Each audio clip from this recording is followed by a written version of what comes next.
Keputusan Parti PN.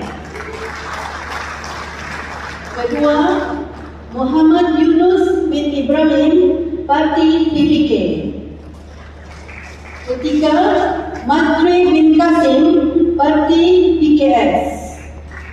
Keempat, Azman bin Fadil, Parti GAS. Kelima, Datuk Haji Arsyad bin Idris, Parti GRS. Keenam, Aziz, Parti SPP. Ketujuh, Datuk Dr. Ali Akbar, Parti PN. Kelapan, Datuk Stephen Teo, Parti Stau Sabah. Kesembilan, Ahmad Janis bin Otto, Parti Warisan. Kesepuluh, Renal Saikam Salinggo, Parti Perpaduan.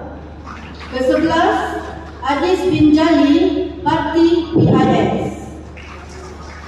Bagi maksud pilihan raya ini, hari mengundi awal akan diadakan pada 25 November 2025 Selasa dan hari mengundi pada 29 November 2025 hari Sabtu.